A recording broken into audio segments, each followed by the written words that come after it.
Assalamualaikum warahmatullahi wabarakatuh. Waalaikumsalam warahmatullahi wabarakatuh. Alhamdulillah, alhamdulillahil jabbaril qahhar, al-azizil ghaffar, khaliqil jannati wan nar. Wassalatu wassalamu ala sayyidina wa maulana Muhammadinil Mukhtar wa ala alihi wa ashabihil adhar. Amma ba'du. Saudara-saudara kaum muslimin rahimakumullah. Pada pertemuan kali ini kita akan membicarakan tentang neraka dan calon-calon penghuninya. Sesungguhnya kalau kita bicara tentang neraka, artinya kita bicara tentang akhirat. Dan kalau kita bicara tentang akhirat, kita bicara tentang alam gaib yang merupakan salah satu dari rukun iman yang 6, percaya kepada alam gaib. Kalau sudah bicara alam gaib, maka ini di luar batas kemampuan nilai-nilai ilmiah dan di luar batas kemampuan renungan filsafat. Ilmu pengetahuan akan buntu kalau sudah membicarakan alam gaib. Artinya kehidupan di akhirat itu tidak bisa diteliti secara ilmiah. Filsafat pun akan ngambang kalau sudah membicarakan kehidupan di alam gaib. Karena itu kalau kita kembali kepada logika, jika kita ingin mengerti tentang caranya membuat bangku, kita pergi ke tukang bangku dan bertanya kepadanya. Kita ingin mengerti cara membuat mobil, kita pergi ke tukang mobil, ke bengkel mobil dan bertanya kepada ahlinya. Pun dalam urusan alam gaib, sudah sewajarnya kita kembali kepada penjelasan dari sang pencipta alam gaib, yakni Allah subhanahu wa ta'ala. Dan melalui kitabullah Al-Quranul Karim, Allah telah menjelaskan masalah-masalah gaib berupa kehidupan di sorga dan neraka itu secara jelas dan pasti. Dengan kata lain, di dalam membicarakan tentang neraka ini, yang menjadi dasar daripada pemikiran kita adalah rasa iman kepada Allah subhanahu wa ta'ala. Karena soal neraka tidak pernah bisa dibuktikan dengan ilmu pengetahuan. Tidak bisa diselidiki sebab orang yang sudah pulang ke sana pun tidak pernah kembali lagi kemari untuk kita tanya bagaimana hal ihwal keadaan di sana. Saudara-saudara kaum muslimin rahimakumullah. Neraka dalam istilah Quran selalu disebut dengan narun,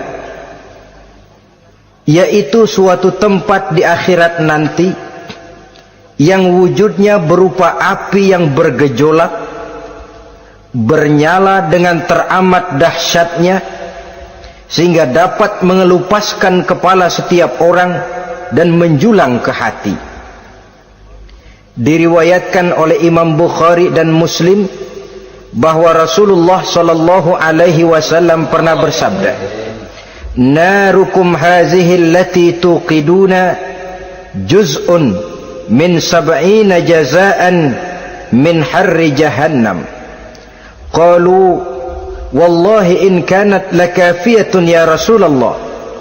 Qala fa innaha fadlat bi 69 jazaa. Apimu yang kamu pakai di dunia ini, kata Nabi, untuk memasak, untuk menyalakan lampu, api yang kau pakai di dunia ini cuma satu bagian kecil dari 70 kali bagian panasnya neraka jahanam. Sahabat waktu itu terperanjat lalu berkata, wallah in kanat lakafiyatun ya Rasulullah. Ya Rasul, api di dunia ini saja sudah cukup untuk menghanguskan kami, untuk menghanguskan apa yang ada. Bersabda Rasulullah sallallahu alaihi wasallam, maka sesungguhnya api neraka itu dilebihkan panasnya dengan 69 kali daripada panasnya api di dunia ini. Jadi sepanas-panasnya api yang pernah kita rasakan di dunia ini, maka api di neraka nanti 69 kali lebih panas dari api yang kita rasakan paling panas di dunia. Hadis yang senada dengan penjelasan ini di samping Jawahirul Bukhari, kita bisa menemukannya dalam Mukhtasar Tazkiratul Qurtubi dan Mukhtasar Ibnu Abi Jamrah misalnya. Saudara-saudara kaum muslimin rahimakumullah. Sehingga boleh jadi seringan-ringan azab penduduk neraka di akhirat nanti, kata Nabi, seorang yang di telapak kakinya diletakkan kerikil neraka yang sangat kecil, lalu mendidih otaknya. Itu seringan-ringannya. Di tapak kakinya diletakkan kerikil neraka yang oleh karena panasnya lalu mendidih otaknya. Itu yang paling ringan, nggak apa-apa, cuma segitu aja. Di telapak kakinya ditaruh kerikil, otaknya lalu jadi mendidih karena menahan panas. Pantas kalau satu hari Luqmanul Hakim pernah memberikan nasihat kepada anaknya, kata beliau, "Anakku, kerjakanlah dosa seberapa kekuatanmu menanggung azab Allah, dan laksanakan ibadah seberapa hajat dan keperluanmu kepada Allah. Berapa banyak hajatmu kepada Allah, begitulah kamu harus beribadah. Kalau kamu merasa tidak berhajat dan tidak perlu apa-apa kepada Allah, ya tidak usah ibadah." Logikanya kan begitu.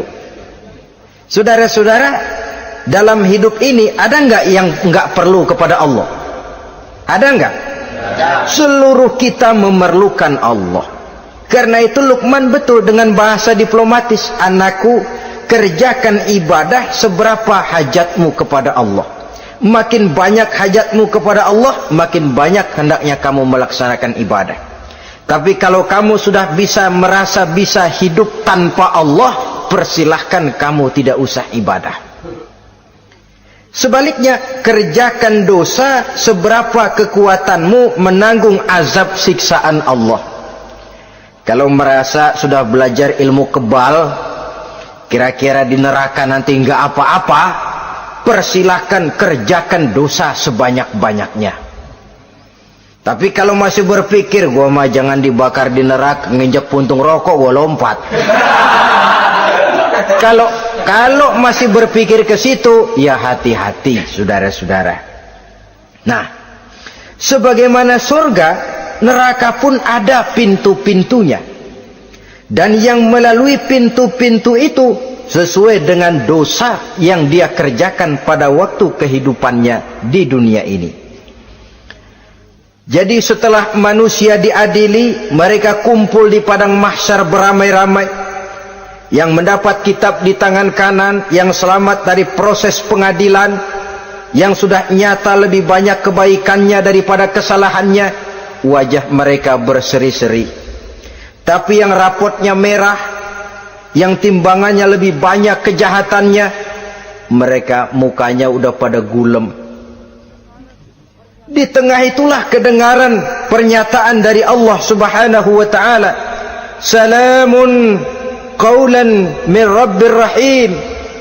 Ada ucapan selamat dari Allah, Tuhan yang maha pengasih dan maha penyayang. "Salamun alaikum." Selamatlah kamu, wahai orang-orang yang kelak akan sampai ke surga. Yang lulus di pengadilan dapat ucapan selamat dari Allah. Tapi pada saat itu juga Allah mengatakan, "Wamtazul yauma ayyuhal mujrimun." Pada hari ini, semua orang-orang yang kurang ajar supaya minggir. Wamtazul yauma ayyuhal mujrimun. Orang-orang yang durjana, kelompok durhaka, para pembuat dosa, misah hari ini, minggir semuanya. Kamu akan digiring ke dalam neraka.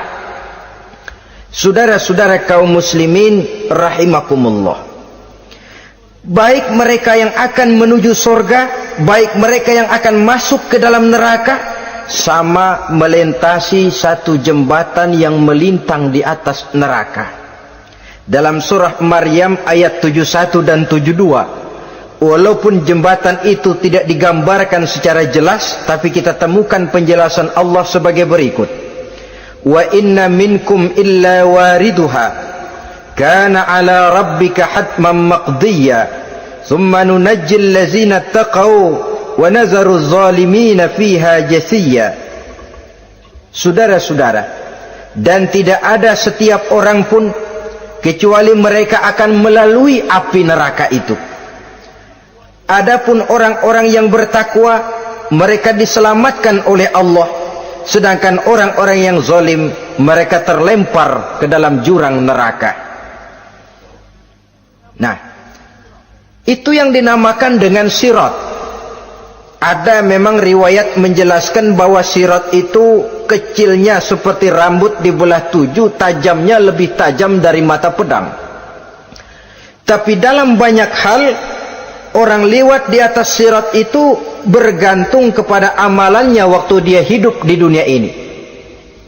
Maka jangan heran ada orang yang lewat di atas sirat itu seperti kilat, lep sudah sampai di surga. Ada yang lewat di atas sirat itu seperti orang terbang. Ada yang lewat di atas sirat itu seperti orang lari. Ada yang seperti jalannya onta. Ada yang merangkak. Ada yang gelantungan. Ada yang sudah hampir sampai ke tepian sana untuk masuk ke dalam surga, terpeleset nyemplung juga ke dalam neraka, sesuai dengan amalan pada waktu mereka hidup di kehidupan dunia yang sekarang ini. Saudara-saudara kaum muslimin rahimakumullah, apabila orang terperosok lalu masuk ke dalam neraka, bagaimanakah ihwal keadaan di neraka? Panasnya sudah kita jelaskan tadi, 70 kali lipat dari sepanas-panasnya api di dunia ini. Lalu orang-orang yang masuk ke dalam neraka, mereka juga mendapat pakaian, makanan, minuman, perhiasan. Tapi makanannya, minumannya, perhiasannya lain dengan orang-orang yang sampai di surga. Mereka juga diberikan buah-buahan, sebab di neraka juga ada pohon. Namanya pohon zakum. Buahnya duri dari api. Dan itu yang akan jadi lalap makanannya orang-orang neraka. Di dalam surah As-Saffat ayat 64-65 Allah subhanahu wa ta'ala menjelaskan, innaha syajaratun takhruju fi aslil jahim tal'uha ka'annahu ru'usus syayatin. Sesungguhnya pohon zakum itu adalah satu pohon yang akarnya keluar dari dasar neraka, yang buahnya seperti kepala setan. Ini sudah untuk bahasa yang sangat menyeramkan ini. Pohon itu tumbuh dari dasar neraka, buahnya mirip kepala setan. Itu akan dijadikan makanannya orang-orang yang ada di dalam neraka. Perhiasannya apa? Surah Al-Insan ayat 4, inna a'tadna lil kafirina salasilan wa aghlalan wa sa'ira. Sesungguhnya kami sediakan bagi orang-orang kafir itu di dalam neraka segala macam rantai, cambuk-cambuk dan belenggu-belenggu neraka, terbuat dari api neraka, siap untuk merantai, membelenggu dan mencambuk mereka.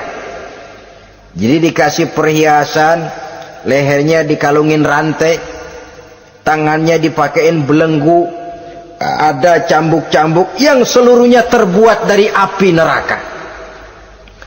Begitu mereka sampai ke pintu neraka yang namanya malaikat Zabaniyah, penjaga neraka, udah bukan main gemesnya dah. Ya, nyambutnya nggak ada ramahnya, lain sama malaikat Ridwan, penjaga surga. Ramah, murah senyum, Begitu orang mau masuk surga, salamun alaikum tibtum fadkhuluha khalidin. Keselamatan atas kamu, sungguh kamu telah beruntung. Sekaranglah masuk kamu ke dalam surga dan kekalah tinggal selama-lamanya di sana. Ramah, murah senyum, selamat datang, selamat tiba di tempat yang penuh kenikmatan. Mari persilahkan. Ini malaikat Ridwan. Malaikat Malik, malaikat Zabaniyah lain lagi. Dia nungguin pabrik. Sadis menerima, matanya melotot. Ini dia manusia-manusia kurang ajar yang waktu di dunia sudah datang para rasul, sudah turun agama, sudah datang Al-Quran, tapi belagak pilon. Sini loh, nih rantai belenggu, lalu dirangkeng, dimasukkan ke dalam neraka. Na'udzubillah summa na'udzubillah. Saudara-saudara, lalu terpikir oleh kita, kalau begitu panasnya api neraka, sekali lempar orang terus mati dong. Ya enak kalau boleh begitu sih. Begitu dilempar ke neraka terus mati, enak. Ternyata tidak. Kepedihan neraka adalah kepedihan yang kekal dan terus menerus. Tidak satu saat pun orang-orang di dalam neraka pernah merasakan kesenangan. Tidak sesaat pun. Kali semenit kayak ngasok, enggak, terus menerus berada dalam kepedihan yang tiada tara. Al-Quran menjelaskan, kullama nadijat juluduhum baddalnahum juludan ghairaha. Apabila hancur kulitnya, kami ganti dengan kulit yang baru. Supaya apa? Liyazukul azab, biar dia rasain azab. Tuh, rasain dulu. Hancur kepalanya, buletin lagi, hancur kulitnya, bikin lagi, berantakan isi perutnya, disempurnakan lagi, digiling lagi. Terus menerus begitu, tidak sedetik pun penduduk neraka itu pernah mengalami istirahat. Barangkali pakai jam istirahat lumayan, ini enggak ada. Ada bel, keneng, istirahat, azab dicabut. Tidak. Terus menerus dan selalu begitu. Satu detik saja pun mereka tidak pernah istirahat dari siksaan dan azab yang mereka terima. Saudara-saudara kaum muslimin rahimakumullah. Lalu bagaimana keadaan mereka? Ada orang-orang di dalam neraka itu yang dikenakan pakaian dari api neraka. Luar biasa. Dikasih pakaian dinas dari api. Kemudian kepalanya dituangi air yang sedang mendidih, yang dengan tuangan air itu dihancur luluhkan segala isi perutnya dan kulit-kulitnya. Setelah itu mereka dicambuk dengan cambuk-cambuk dari besi. Apabila mereka hendak keluar dari neraka, mereka dicampakkan kembali ke dalamnya dan dikatakan kepada mereka, rasakan siksaan yang membakar ini. Dalam surah Al-Hajj ayat 19 sampai 22 kita bisa simak firman Allah Subhanahu wa taala. Fallazina kafaru qutti'at lahum siyabun min nar yusabbu min fawqi ru'usihimul jahim yus'aru bihi ma fi butunihim wal julud wa lahum maqami'u min hadid kullama aradu an yakhruju minha min ghammin u'idu fiha wa zuqu azabal hariq. Na'udzubillah summa na'udzubillah. Diberikan pakaian dari api, melolong, menyayat dia, memilukan, merintih dan meraung-raung. Lalu kepalanya diguyuri dengan air yang sangat mendidih. Hancur luluh isi perutnya, masih dicambuk lagi dengan cambuk-cambuk dari besi.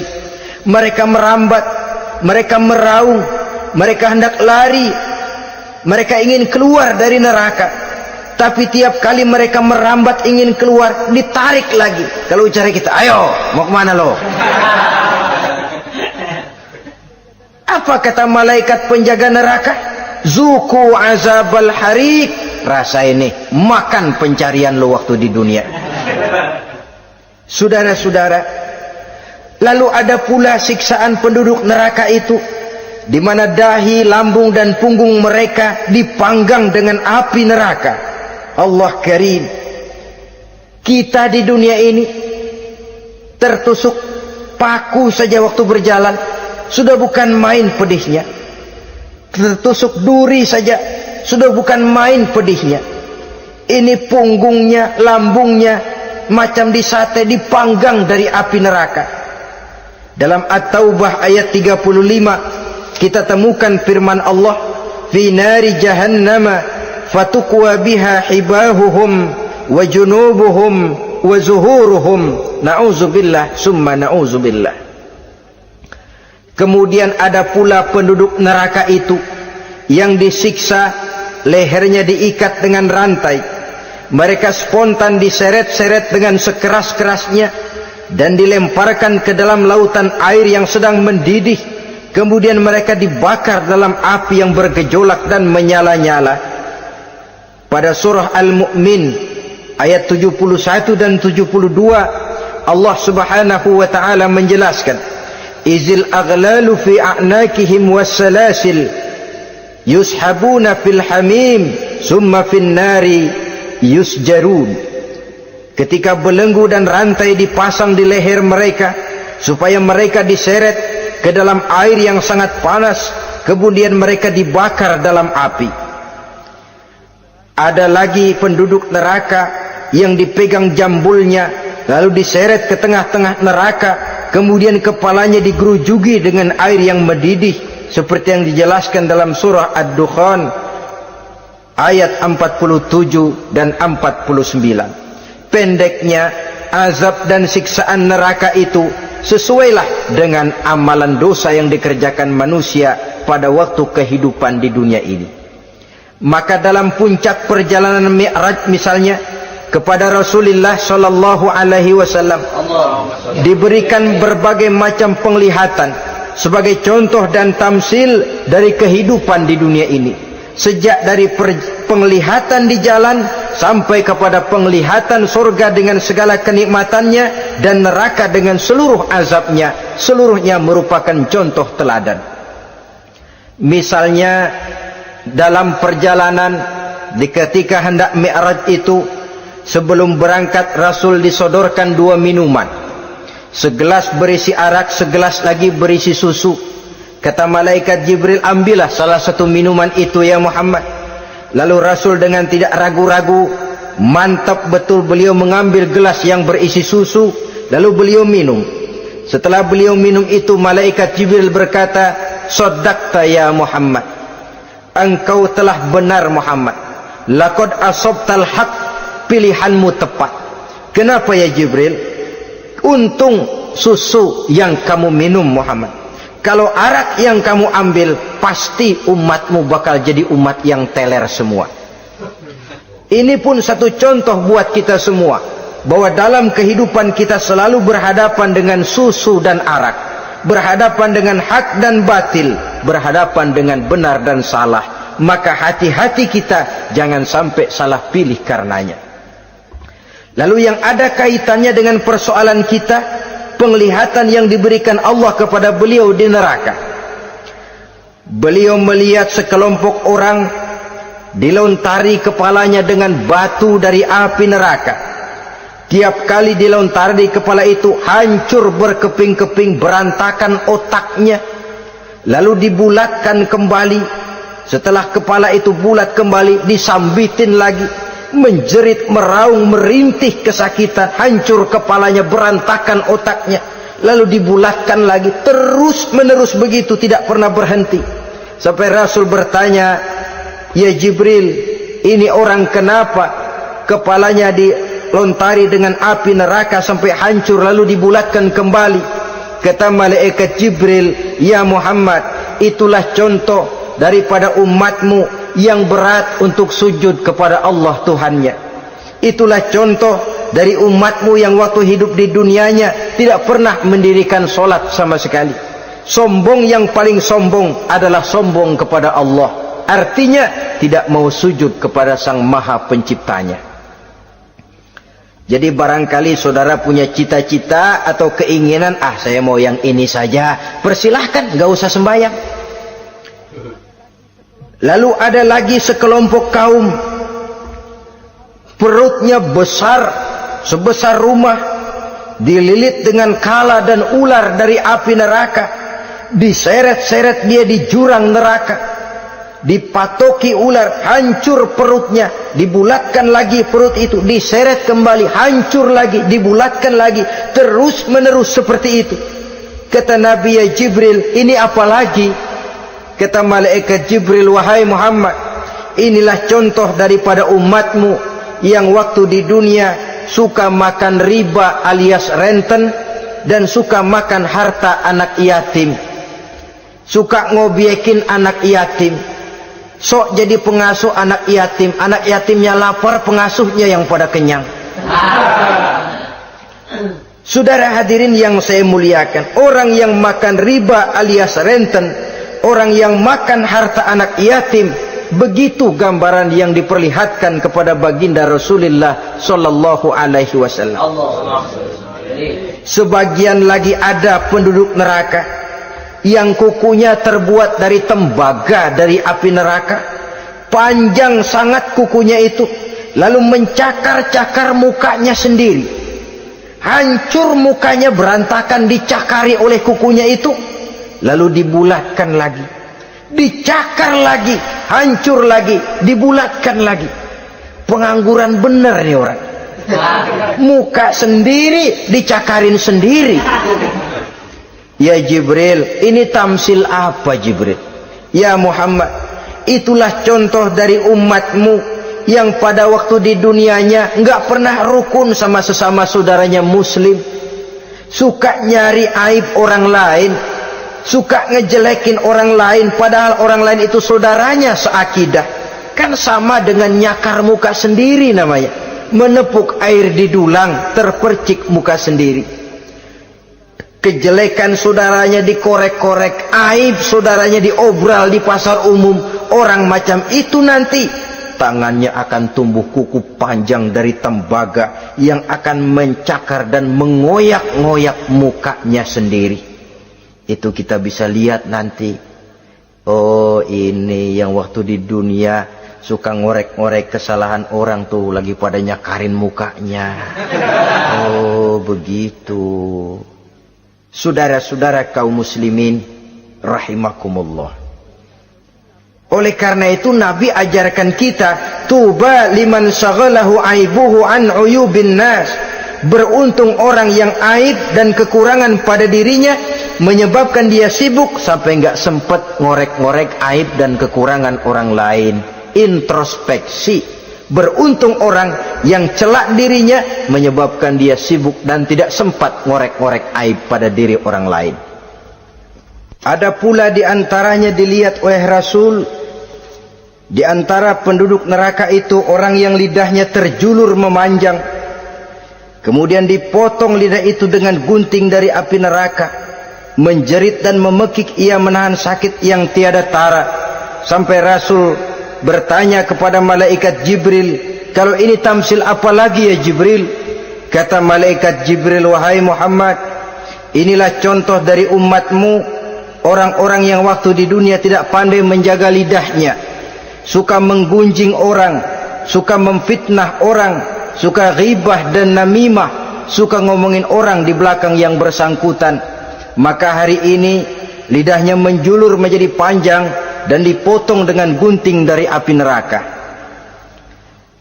Lalu Rasul juga melihat sekelompok orang perempuan tergantung rambutnya dari gantungan api neraka, kemudian dipanggang dari duburnya sampai ke atas kepalanya dengan tombak dari api neraka, meraung dan merintih serta mengeluarkan nanah dari kemaluannya. Rasul bertanya, ini apa lagi ya Jibril? Kata malaikat Jibril, inilah perempuan yang waktu di dunia tidak pandai menjaga kehormatan dirinya, ahli zina dan tukang umbar, saudara-saudara kaum muslimin rahimakumullah, banyak lagi tamsil-tamsil yang dicontohkan dalam puncak perjalanan Mi'raj yang seluruhnya merupakan peringatan bagi kita umat Rasulullah sallallahu alaihi wasallam. Nah, kemudian sekarang marilah kita bicarakan neraka itu satu demi satu. Yang pertama, dan ini yang paling dikenal orang, neraka Jahannam atau naru Jahannam. Siapa yang dijelaskan Allah akan menjadi penghuni neraka Jahannam ini? Pertama dalam surah Al-Ankabut ayat 68. Wa man azlamu mimman iftara 'ala Allahi kadziban aw kadzdzaba bil haqqi lamma ja'ahu alaysa fi jahannam maswal lil kafirin.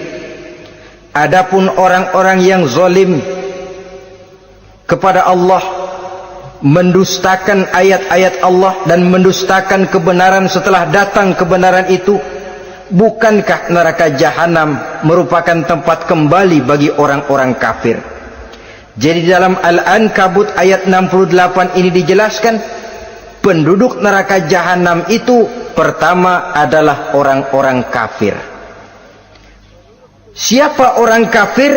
Menurut keyakinan akidah kita, setiap orang di luar Islam adalah kafir.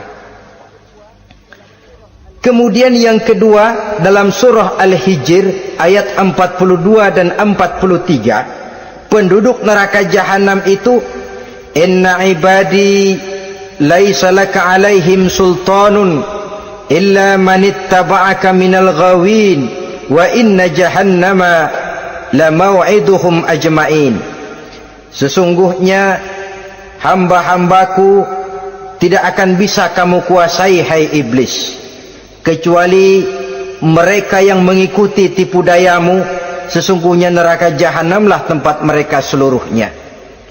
Kalau kita perhatikan ayat ini, maka penghuni neraka Jahannam yang kedua adalah para pengikut setan. Para pengikut setan dengan seluruh ajaran-ajaran yang dilancarkan oleh setan. Padahal pada saat hendak masuk neraka, setan jelas cuci tangan. Tugasnya cuma bagaimana mencari pengikut sebanyak-banyaknya yang akan nemenin dia di neraka nanti. Tapi pada saat orang digiring ke dalam neraka, setan cuci tangan. Mungkin orang menuntut, setan, gue ngikutin lu, sekarang kenapa jadi kemari? Nah, gue bilang juga apa? Kata setan, gue bilang juga apa, lu kenapa ngikutin? Dan setan ini menebar ranjau dalam segala bentuknya, dengan segala macam caranya. Para pengikut setan yang menjauhi tuntunan agama, memperturutkan hawa nafsunya.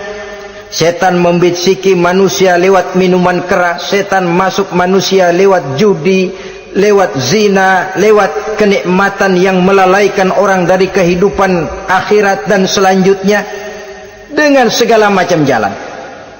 Kadang-kadang dalam ibadah setan juga masuk. Kalau tidak ditimbulkannya takabur, ditimbulkannya sikap ujub dalam diri kita. Timbul rasa diri lebih benar dari orang lain, dan ini jelek. Timbul rasa nganggap enteng orang lain, itu kan ujub, nggak dikelihatanin orang, cuma hatinya aja ngomong sendirian. Kalau gue lihat di kampung ini nggak ada yang kayak gue. Bayangnya kayak ibadahnya kayak udah aing pang paling nak yo di dia. Itu juga bisikan iblis, dan dia tidak segan-segan mengaku jadi Tuhan iblis itu. Dan ini diceritakan dalam kehidupan Sayyidus Syekh Abdul Qadir Jailani.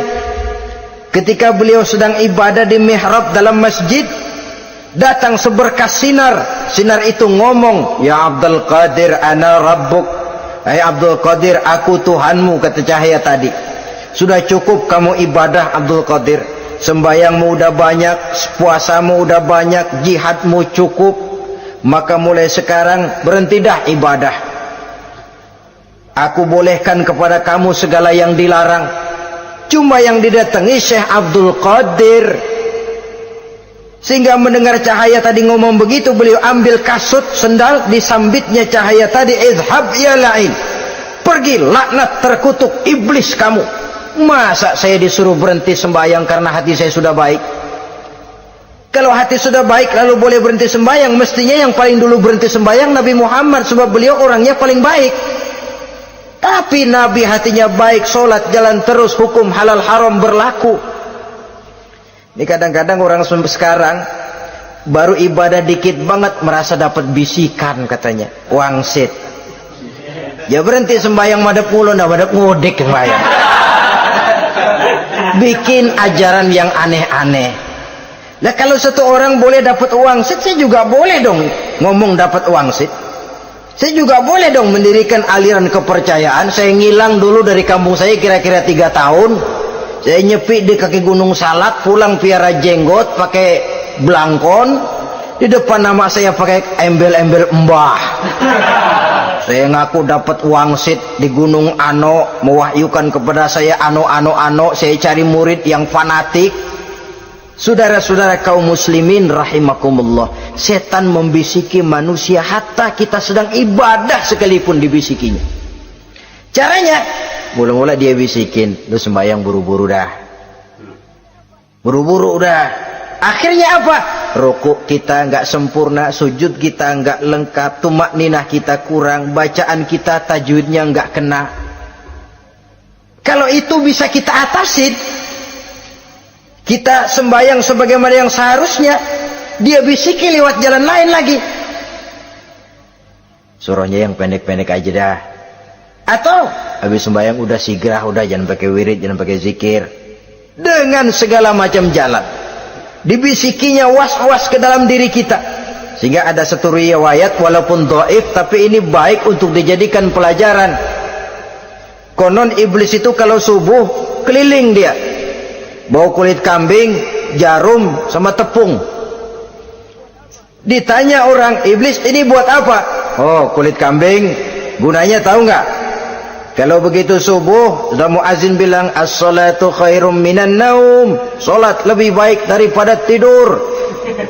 Maka ini kulit kambing mulai aku hamparkan buat hamba-hamba Muhammad. Jadi begitu dengar azan, cuma udah bikin anget udah tidur. Kenapa? Kulit kambing belis masuk.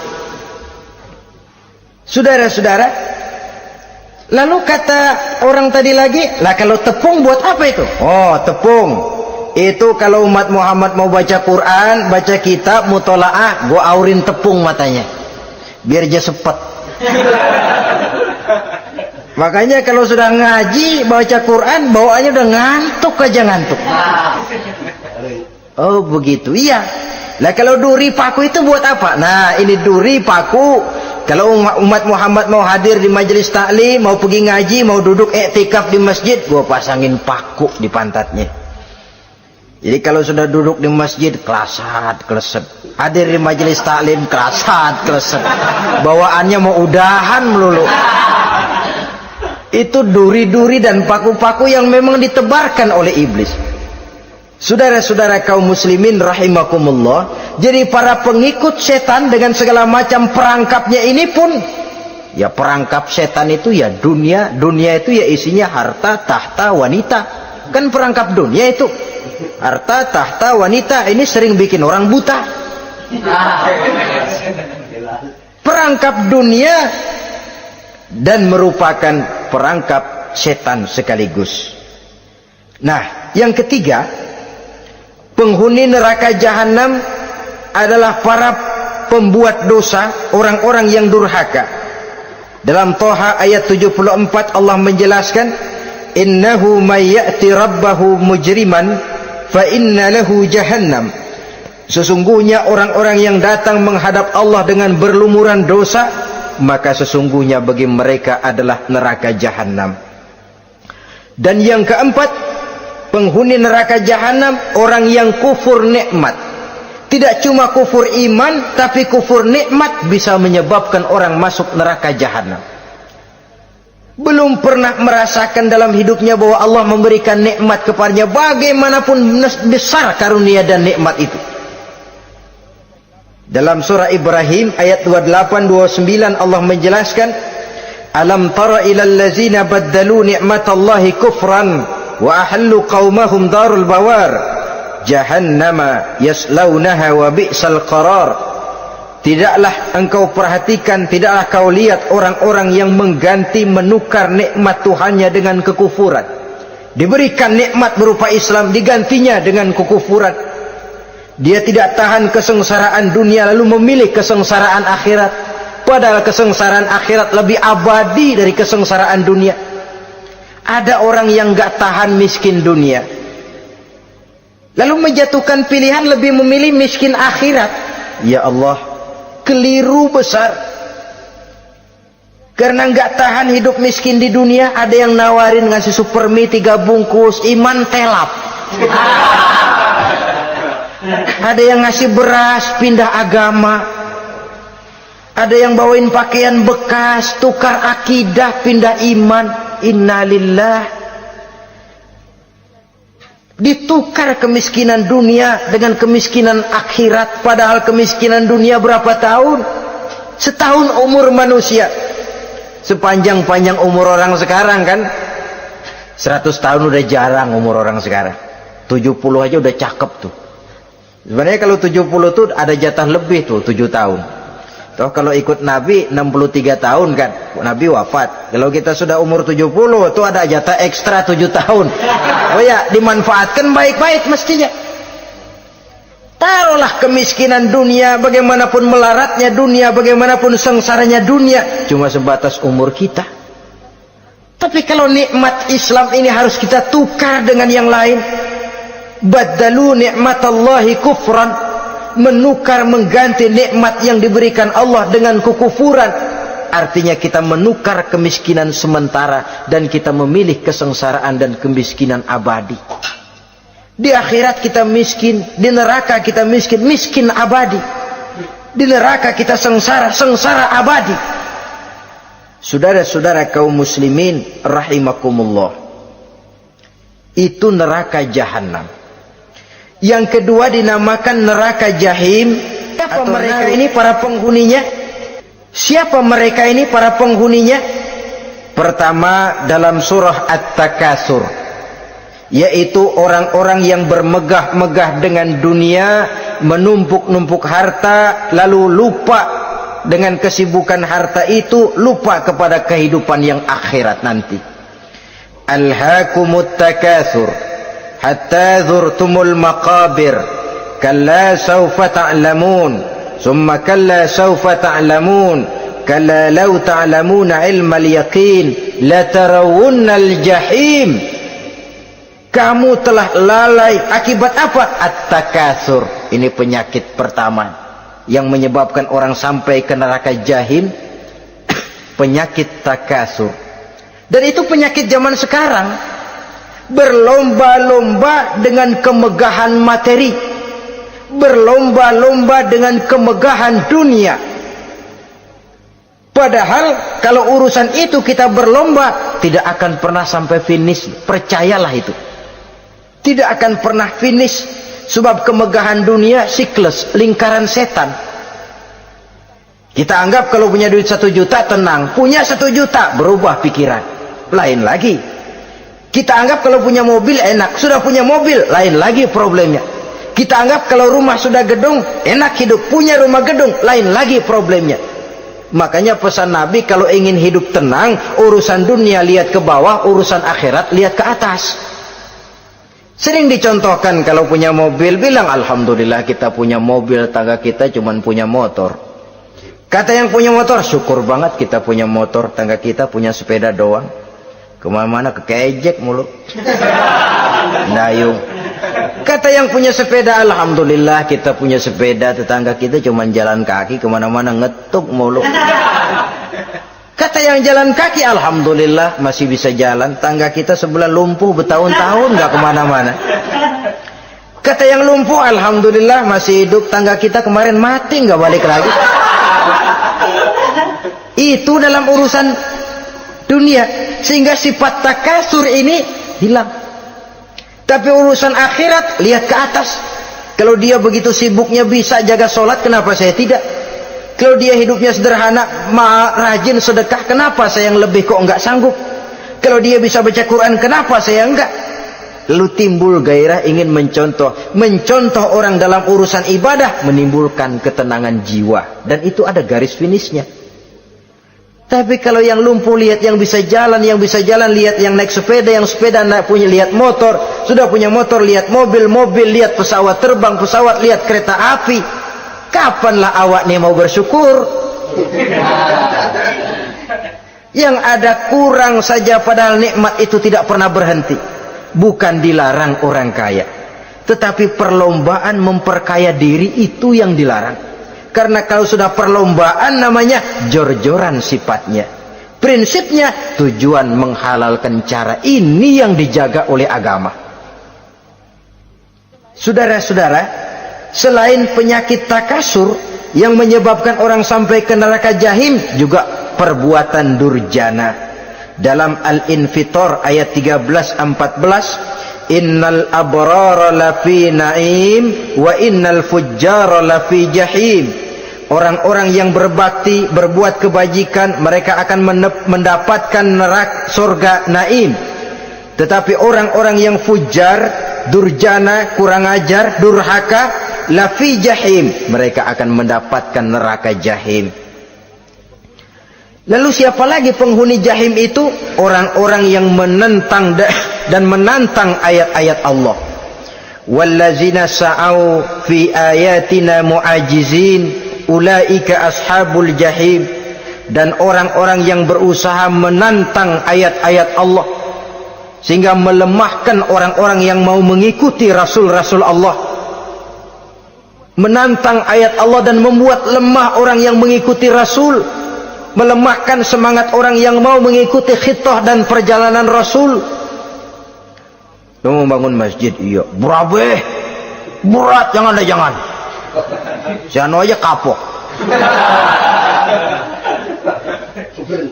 Majelis taklim pahit, ngaji berat, melemahkan ini. Sudah dia rusak, merusak lagi. Kalau rusak kan cuma sendirian. Ini tidak, sudah rusak, merusak, mu'ajizin, melemahkan orang-orang yang mau mengikuti ayat-ayat Allah. Dan itu tidak jarang zaman sekarang ini. Orang yang melemahkan semangat kita dalam berjuang menegakkan kebenaran. Kita yakin Islam agama yang benar, kita yakin Islam agama yang sempurna. Ada saja orang yang melemahkan semangat kita, yang berteori bahwa ada ayat-ayat Quran yang tidak relevan lagi dengan situasi dan kondisi, yang berteori bahwa Nabi Muhammad cuma sebagai manusia biasa yang tidak terlepas kemungkinan dari salah. Pendeknya melemahkan nilai-nilai semangat kita untuk memperjuangkan Islam ini. Ini pun termasuk mu'ajizin. Mereka akan menemukan nanti di akhirat kapling di dalam neraka yang dinamakan neraka jahim. Na'udzubillah summa na'udzubillah. Yang ketiga, saudara-saudara, di antara nama neraka itu adalah neraka hawiyah. Siapa penghuni neraka hawiyah ini? Dalam surah Al-Qari'ah ayat 8-11 dijelaskan secara simpel, wa amma man khaffat mawazinuhu fa ummuhu hawiyah. Adapun orang-orang yang ringan timbangan kebaikannya, maka tempatnya adalah neraka hawiyah. Artinya orang ini lebih berat timbangan kejahatannya, sedikit kebaikannya, sehingga jadi ringan di timbangan akhirat nanti. Solat, puasa, zakat, tapi dosa yang dikerjakan masih lebih banyak ketimbang kebaikan yang dikerjakannya itu. Maka orang semacam ini apabila tidak mendapat syafaat, maka dia akan masuk ke dalam neraka yang namanya neraka hawiyah. Lalu yang keempat, neraka wail.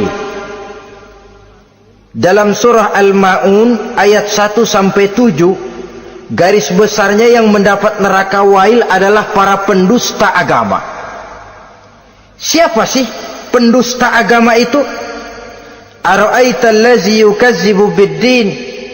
Tidakkah kamu lihat siapa orang-orang yang mendustakan agama? Mendustakan agama, beragama tapi bohong, solatnya bohong, hajinya bohong, puasanya bohong, mendustakan agama. Siapa mereka? Fadzalikal ladzi yad'ul yatim. Pertama, orang yang suka menghardik anak yatim.